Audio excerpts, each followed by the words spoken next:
జిల్లా ఇన్ఛార్జ్ మంత్రి వివేకంతో మాట్లాడాలని బీఆర్ఎస్ పార్టీ సీనియర్ నాయకులు ఎల్లయ్య అన్నారు. సిద్దిపేట జిల్లా కేంద్రంలో 300 కోట్లతో గత బీఆర్ఎస్ ప్రభుత్వం ఆసుపత్రి నిర్మాణం చేసినట్టు తెలిపారు. ఆసుపత్రి నిర్మాణానికి అదనంగా మరో 30 కోట్లు మంజూరు చేయాలని హరీష్ రావు అడగగా సిద్దిపేట జిల్లాలో 1000 పడకల ఆసుపత్రి అవసరం లేదనడం ఏంటని ప్రశ్నించారు. సిద్దిపేట జిల్లా చినుకోడు మండల కేంద్రంలో మీడియా సమావేశంలో మాట్లాడారు. కాంగ్రెస్ ప్రభుత్వం ప్రజాపాలన సరిగ్గా చేయడం లేదని విమర్శించారు. మంత్రి తన మాటలను వెనక్కి తీసుకోవాలని కోరారు.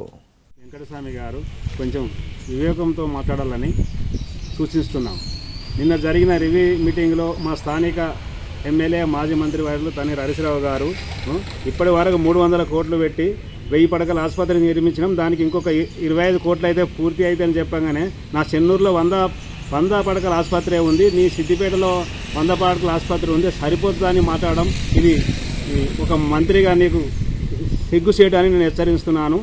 దానికి మా దగ్గర ఏంటంటే చుట్టుపక్కల వాళ్ళు వచ్చి దాదాపు రోజు 1000 నుంచి 2000 మంది ఓపీలే ఉంటారు, ఓపీ చూపించుకుంటారు. కావున నువ్వు ఇటువంటి మాటలు మానుకొని అభివృద్ధికి తోడ్పడాలని సూచిస్తున్నాను.